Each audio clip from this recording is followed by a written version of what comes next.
বুঝছো বন্ধু, একদিন রাত পহেলে দেখবা তুমি নাই, পৃথিবীবাসী জানবে তুমি মরে গেছো। পৃথিবীর তখন আলো ফুটবে, চাঁদও উঠবে, সিএনজিও চলবে, অটোও চলবে, দোকানপাট সবই চলবে। এই পৃথিবীর হই হুল্লুর হুলুস্থুল ব্যস্ততা, ধোকাবাজ এই দুনিয়া, কেউ থামবে না, শুধু তোমারে কবরে পাঠায়। ধোকাবাজ এই দুনিয়া, এই দুনিয়া প্রতারক, এই দুনিয়া কেউ থামে না। সামনের সিএনজি অ্যাক্সিডেন্ট করলো, পিছনের সিএনজি থামে না, ছাড়ি দিয়ে যায় না। সামনের গাড়ি অ্যাক্সিডেন্ট করলে পিছনের গাড়ি থামে না, ছাড়ি দিয়ে যায়। স্বার্থপর এই দুনিয়ায় কেউ থামে না। হ্যাঁ, বাপরে দাফন কইরা এই সন্তান, এই বউ বাচ্চারাই আবার এসার পরে ওই দিনকেই ভাত খায়, তাই না? পেট বইরা খায়, লগের ঘরের থেকে আর আইন্দা আনছে, এরা ঠিকই পেট ভরে খায়। তো ওরা না কাঁদলো বিকালে, ওরা না দুপুরে কাঁদলো, কোন ভাত খায় খা। স্বার্থপর, কেউ থামে না দুনিয়া, আলো বাতাস সব চলে, তুমি বন্ধু থাকবে। আল্লাহাকুমুত তাকাসুর হাত্তা যুরতুমুল মাকাবির। আল্লাহ বলছে, বান্দা আখিরাত ভুলে গেলা, দুনিয়ায় ডুবে গেলা, তবে মনে রেখো হাত্তা যুরতুমুল মাকাবির, এরই মাঝে কিন্তু একদিন কবরস্থানেই পৌঁছে যাবে। হ্যাঁ, কই পৌঁছে যাইবা? তোমরা কবরস্থান দেখো নাই ভাইয়া? কাল্লা সাউফা তা'লামুন।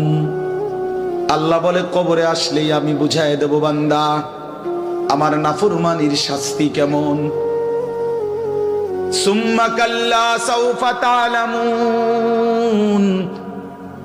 আবার নাফরমান হাসরের ময়দানে আসলে আমি আবার বুঝাই দেব আমার অবাধ্যতার শাস্তিটা কি। একবার বুঝাবো কবরে।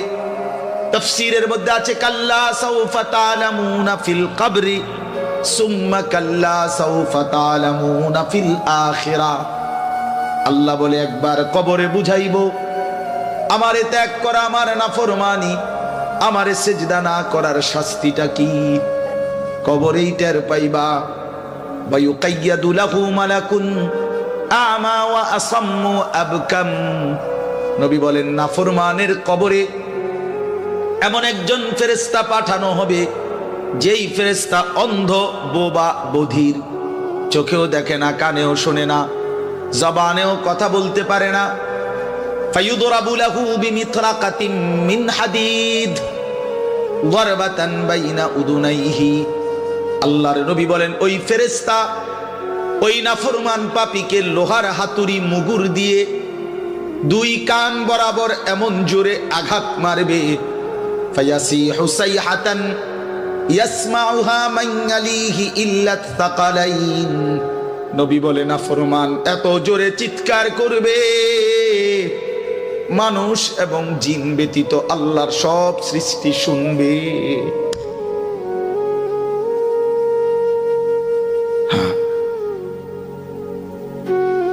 বহু কবরস্থানে এমনও হয়, গরু ছাগল রশি ছিঁড়ে লাইতে চায়, জানেন এটা? ওরা শুনে, ওরা শুনে কবরের আযাবের আওয়াজ, এজন্য রশি ছিঁড়া ফেলতে চায়। প্রিয় বন্ধু, কষ্ট পাইবা, এই অনিবার্য বাস্তবতা। কবর ইমানদার হিসাবে অস্বীকার করার কোনো জো নাই, পাশ কাটাইবার কোন সুযোগ। এই দল কিংবা এই দল, আমি কিংবা তুমি,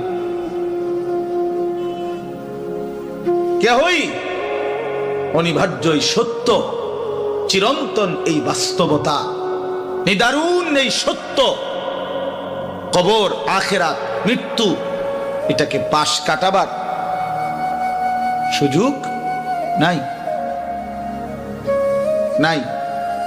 অতএব আমি অনেক নওজোয়ান, তোমরা মাশাআল্লাহ এই ভালোবাসা কি দিয়া মূল্যায়ন করে, এই মহব্বত আল্লাহর জন্য। তাইলে যেহেতু তোমরা পছন্দ করে ভালোবেসে আল্লাহর জন্যই আসছো, আল্লাহর কথা শুনবার জন্যই আসছো। আমি অনুরোধ করি তোমরা আরেকটু আগাও। যেহেতু আল্লাহকেই ভালোবাসো, আল্লাহর কথাই শুনতে চাইছো, আল্লাহর জন্যই বসছো ভাইয়া, দাঁড়াইছো, তো আর একটু হিম্মত করে সেজদা দিয়া দাও, মালিকের সেজদা দাও, ঠকবা না। আল্লাহরে সেজদা দিয়ে কেউ ঠকে না, আল্লাহর গোলামি করে কেউ ঠকে না। প্রিয় ভাই নষ্ট হইও না, প্রিয় সন্তান আমার নষ্ট হইও না, প্রিয় যুবক আমার নষ্ট হইও না। মুসলমানের কিশোর তরুণ নওজোয়ান, আগামীর ইসলামের পতাকা তুমি হাতে নিও, আগামীর কালেমার পতাকা তোমার হাতে। সারা পৃথিবীতে ইমানদারের বিজয় হবে, হচ্ছে। সারা পৃথিবীতে মজলুমের বিজয় হচ্ছে, জালেমের পতন হচ্ছে। কোথাও সারা পৃথিবীতেই জালেম থরথর করে কাঁপতেছে। হ্যাঁ, সারা পৃথিবীর বাস্তবতা, শুধু বাংলাদেশ আর সিরিয়া না। দুই জালেম তো চলে গেছে, বাকি জালেমরাও বেডিং পত্র গুছায় ফেলছে। 5ই আগস্টের জালেম ভাগছে, 8ই ডিসেম্বরে সিরিয়ার বাশার আল আসাদ নামে আরেক জালেম ভাগছে। বাকি জালেমরাও গাট্টি মুস্কা গুইলা লাইছে, ওরাও ভাগবে। ইসরায়েলের ওই বেঈমান কুত্তা নেতানিয়াহু অয় পালাইবে, অয় পালা।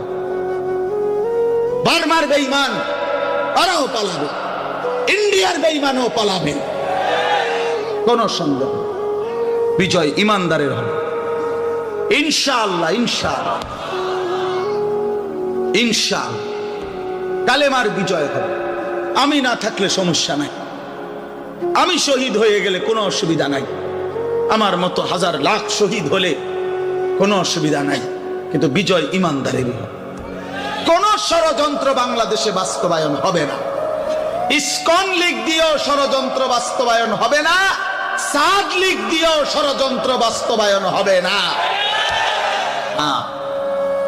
এই ভণ্ড মুখোশধারী ছদ্মবেশী এক মুনাফিক সাদ নামের এক ব্যক্তিকে দিয়ে সারা পৃথিবীর ইমানদার মুসলমানকে বরবাদ করার জন্য নতুন ষড়যন্ত্রের খেলা চলছে। এই ষড়যন্ত্র বাংলাদেশে বাস্তবায়ন হবে না। ইসকনের গুন্ডারা, সন্ত্রাসীরাও বাংলাদেশে ষড়যন্ত্র শুরু করেছে, করছে। এই গুন্ডা সন্ত্রাসীদের ষড়যন্ত্র এই পবিত্র জমিনে বাস্তবায়ন হবে না। আমার জমিন কোরআনের জমিন, আমার জমিন ইমানদারের জমিন। আমরা কম হইতে পারি, আমাদের মালিক বড়। তোরা 130 কোটি বেঈমান, তোদের 130 কোটি না 230 কোটি তোদের দেবতার মূর্তি ছাড়া তোদের কিচ্ছু নাই। আমাদের আল্লাহ একাই যথেষ্ট। হাসবুনাল্লাহ, হাসবুনাল্লাহ। অতএব প্রিয় ছেলেরা আমার, বাপ আমার, আমি না থাকলে কোনো সমস্যা নেই। মরতেই হলে তো শাহাদাতের মৃত্যুর চাইতে দামি মৃত্যু আর কি হইতে পারে। শহীদের পবিত্র খুন ঝরলে, আল্লাহর জমিন ছুঁইলেই জান্নাত, কোনো সমস্যা। এই জন্য আমি অনুরোধ করছি তোমাদের কাছে, তোমরা আমাদের সন্তান, তোমরা আমাদের ভাই। আমি সকল ছেলের কাছে হাত জোড় করে অনুরোধ করলাম, তোমরা আল্লাহর দিকে ফিরে আসো। গুনার মধ্যে শান্তি নাই, নারীর ছবির মধ্যে, অশ্লীল দৃশ্যের মধ্যে, উলঙ্গ দৃশ্যের মধ্যে প্রিয় ভাই সুখ হয়। আল্লাহ তাআলা কোরআনে বলছে, চরিত্রহীন পুরুষকে আল্লাহ বলছে খবিস। খোদার কসম, সূরা নূরের মধ্যে চরিত্রহীন পুরুষকে আল্লাহ বলছে খবিস, চরিত্রহীন নারীকে আল্লাহ বলছে খবিসাত, খবিস। আল্লাহ বলছে, ওয়াদা দিছে, আল্লাহর ওয়াদা ভুল হয় না। আল্লাহ বলছে, তোরা পুরুষ যারা চরিত্রহীন, তোদের বউ মিলবে চরিত্রহীন। তোরা মহিলা যারা, মেয়ে যারা চরিত্রহীন, তোদের স্বামী মিলবে চরিত্রহীন। তখন বুঝ, মানুষের বেডি সাউন আর ঘরের বেডি 2 নম্বর। হ্যাঁ, এর পাইবা কয় দিনে রাত যায়, কয় দিনে দিন যায়, মাস 24 দিনে শেষ হয়ে যাবে, 30 দিন আর লাগবে। হ্যাঁ হ্যাঁ, এমনিতে তো মোবাইলের বেডি, রাস্তার নর্তকী, হ্যাঁ, অবৈধ প্রেমিকা, হ্যাঁ, ওর সব কিছু ফরমালিন, ধোকা। কিন্তু স্ত্রী যদি কারো, বিবাহিত স্ত্রী যদি 2 নম্বর হয়, চরিত্রহীন হয়, পরকীয়ায় আসক্ত হয়, তখন বুঝবা বন্ধু দুনিয়ার জীবনটা হয়ে যাবে জাহান্নামের টুকরা, জাহান্নামের টুকরা। আমি বললাম নষ্ট হইও না, চরিত্র হেফাজত করো, একটু একটু সবর করো, একটু সবর করো। কুত্তার মতো নারী মেয়ের পিছনে দৌড়াইও না, ছবির পিছনে দৌড়াইও না, একটু সবর করো। যেই চাহিদা আল্লাহ দিছে সেই চাহিদা পূরণের হালাল ব্যবস্থা আল্লাহ রাখছে। তৃষ্ণা আল্লাহ দিছেন, পানি আল্লাহ দিছেন, ক্ষুধা আল্লাহ দিছেন, খাবার আল্লাহ দিছেন। লজ্জাস্থানের চাহিদা আল্লাহই দিয়েছেন, হালাল স্ত্রী আল্লাহই সৃষ্টি করেছেন। অতএব অপেক্ষা করো, একটু সবর করো। এক পবিত্র স্ত্রী মিলে যাবে, এক হালাল স্ত্রী মিলে যাবে। ছেলে সবর করো বাপ, সবর। যে ক্লাস 8-এ পড়ে তুমি এবছরই এসএসসি দিয়ে লাও, কথা বলে না। এই 8-এর ছাত্র তুমি এবছরই এসএসসি পরীক্ষা দিয়ে ফেলো, হবে তো না? এসএসসির ছেলে তুমি এবারই ইন্টার দিয়ে ফেলো, ইন্টারের ছেলে এবারই অনার্স শেষ করো, 4th ইয়ার। কেমনে হবে ভাইয়া? তো একটু কি সবর করতে হবে না? 4টা বছর কি অনার্সের জন্য পার করতে হবে না? তো একটু সবর করো। আল্লাহ তো কোরআনে ওয়াদা দিছে, আমি প্রত্যেক পুরুষের দেহের অংশ থেকে আমি আল্লাহ তার স্ত্রী, ওয়ামিন আয়াতিহি আন খালাকা লাকুম মিন আনফুসিকুম আজওয়াজান। আল্লাহ বলেন পুরুষের দেহের অংশ থেকে, পাঁজরের হাড্ডি থেকে আমি আল্লাহ তার স্ত্রীকে সৃষ্টি করে ফেলেছি। খালাকা মানে মাজির সিগা, অতীতকাল সৃষ্টি করা হয়েছে। আল্লাহ বলেন সেই বিবি যখন মিলে যাবে, লিতাসকুনু ইলাইহা, তুমি একদম প্রশান্ত সুকুন, চির শান্তি প্রশান্তি মিলেই যাবে।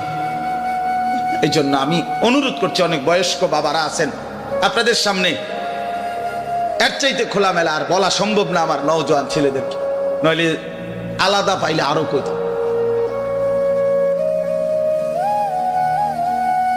আরো বল যে নষ্ট হইও না, চরিত্রহীন ছেলে পেলের প্রতি আমার খুব দরদ ফিকির। আমি হিসাব চিন্তা করে নিছি, কেন জানি আল্লাহর পক্ষ থেকে আমি বুঝিয়ে না এটা। এ মুসলমানের কিশোর তরুণ নওজোয়ান দেখলে আমার খুব মায়া লাগে। এরা যদি সব ফজরের নামাজ, আচ্ছা ফজরের নামাজে এই মুসল্লি কি হইল? তোমরা যদি ফজরের নামাজ পড়তা কি হইতো? আল্লাহর কসম, আল্লাহ ইসরায়েলের, আমেরিকার দুশ্মনের তখ্ত মসনদ কলিজা সুদ্ধা নড়ে উঠত। আর অপেক্ষায় আছে মুসলমানের ইমানদার যুবকের জাগা। মুসলমানের ইমানদার যুবক যেদিন জাগবে, আল্লাহর কসম গোটা পৃথিবীতে কালেমার পতাকা, গোটা পৃথিবী। এই সিরিয়ায় বাশার আল আসাদ নামে যে জালেম পতন হয়েছে, এই জালেমের বিরুদ্ধে যেই যুবক দাঁড়াইছে জোলানি, এই একা যুবকের একটা মাথার জন্য সে এবং তার দোসররা 100 কোটি মার্কিন ডলার পুরস্কার ঘোষণা করেছে। আমি খেয়ালি নিয়ে একটা যুবকের মাথার জন্য তার মাথা কাইটা যে দিতে পারবে 100 কোটি মার্কিন ডলার পুরস্কার গ্রহণ। আরশে আজিমের মালিক আল্লাহ বলছে, যুবক আমি তোকে রক্ষা করব। আল্লাহ পাক ঠিকই তাকে রক্ষা করছে। ওই জালেম পলাইছে, গাট্টি গুট্টি লইয়া পলাইছে। এই জন্য বাংলাদেশের নিরস্ত্র কিশোর যুবক নওজোয়ান দাঁড়াইছে, জালেম পলাইছে। এটাই সত্য, এটাই সত্য। নওজোয়ান হিম্মত করলে, বুক পেতে দিলে, নওজোয়ান দাঁড়াইলে, যেই কোনো বড় অসাধ্য আল্লাহর দয়ায় ওইটাও অর্জন হয়েছে। এটা আল্লাহ তাআলা যৌবনের মধ্যে শক্তি রাখছে। কোরআন শরীফে আছে, আল্লাহ বলছে যৌবনটাই শক্তি। ছোটবেলা আল্লাহ নিজে বলছে দফ, এটা দুর্বলতা। বুড়াকাল আল্লাহ নিজেই বলছে ওইটাও দফ, দুর্বলতা। তো শক্তি কই? আল্লাহ বলছে যৌবন, কুওয়াতান। কোরআন শরীফের আয়াত সূরা রোমের মধ্যে আছে, আল্লাহুল্লাযী খালাকাকুম মিন দুফিন সুম্মা জাআলা মিন বা'দি দুফিন কুওয়াতান সুম্মা জাআলা মিন বা'দি কুওয়াতিন দুফান ওয়া শাইবা। আল্লাহ বলেন, বান্দা 3 অবস্থায় আমি তোমাকে বানাই। প্রথম হলো দুর্বল, এরপরে শক্তি, এরপরে পুনরায় দুর্বল। তাহলে বোঝা গেল শিশুকাল আর বৃদ্ধকাল কি দুর্বল। তো শক্তি কোথায়? কোথায় শক্তি কোথায়? তো শক্তিমান নওজোয়ান হাত তোলো। না না, বুড়া মানুষ না, বুড়া মানুষ না, নওজোয়ান হাত তোলো, তোলো হাত তোলো, দাও তাকবীর দাও, আল্লাহু আকবার, জোরসে বলো, জোরসে বলো, দাঁড়াও বলো, দাঁড়াও বলো, দাঁড়াও নওজোয়ান, ওঠো নওজোয়ান, দাঁড়াও নওজোয়ান, দাও তাকবীর বলো। দেখেন কি পরিমাণ ছেলে, দেখছেন কি পরিমাণ ছেলে,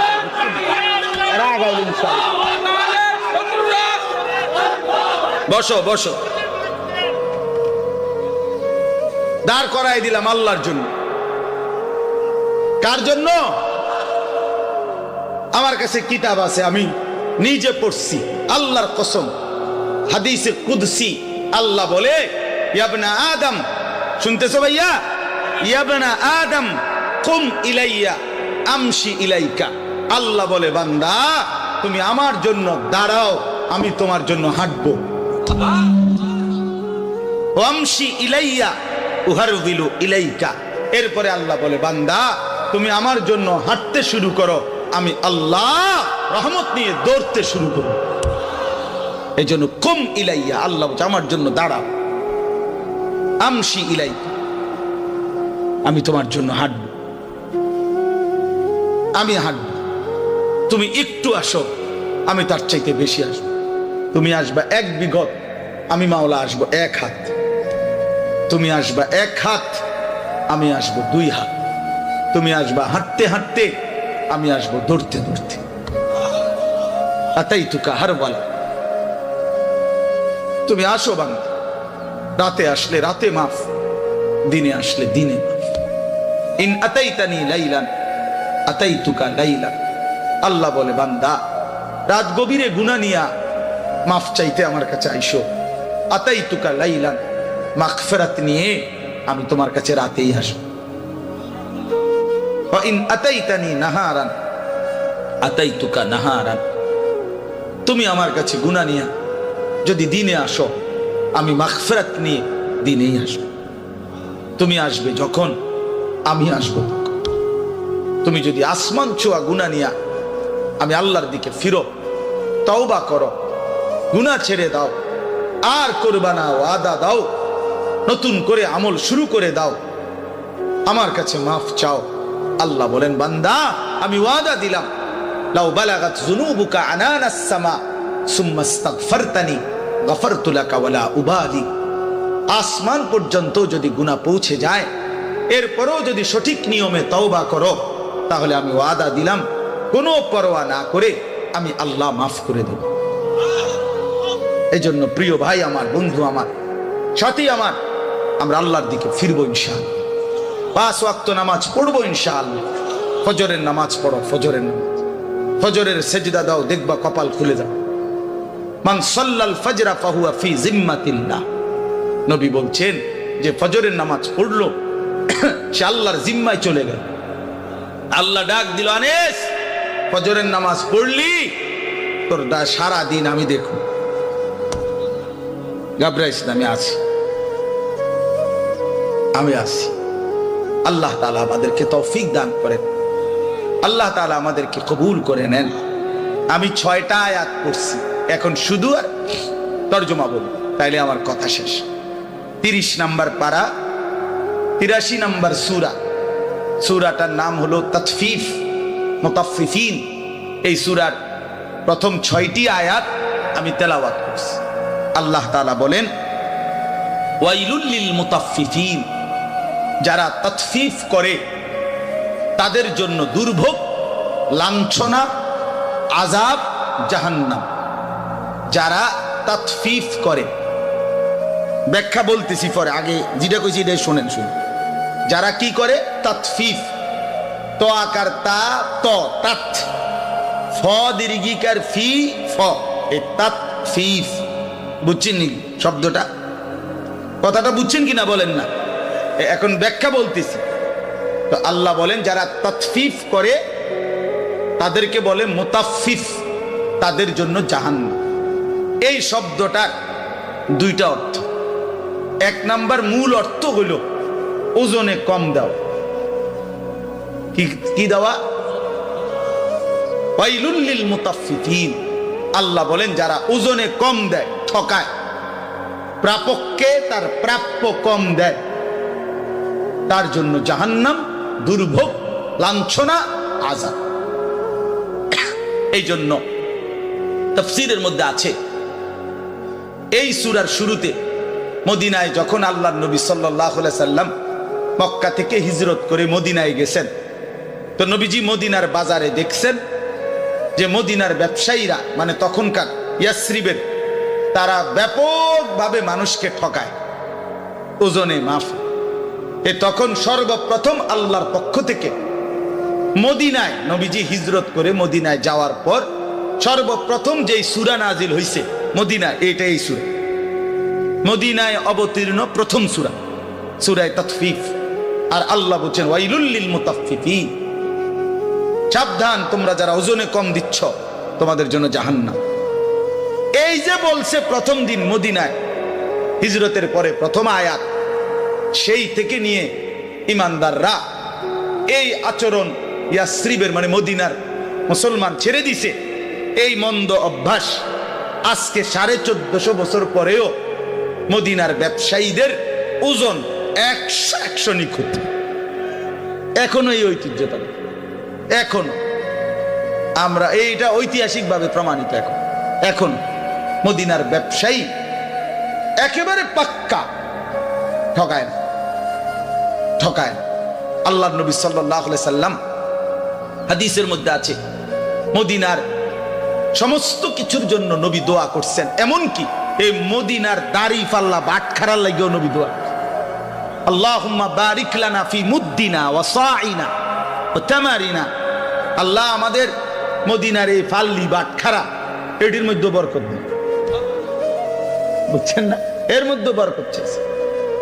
অর্থাৎ এই জন্য মদিনার ওই আল্লাহর কথা মেনে নিছে, আর কখনো মানুষকে ঠকায় না।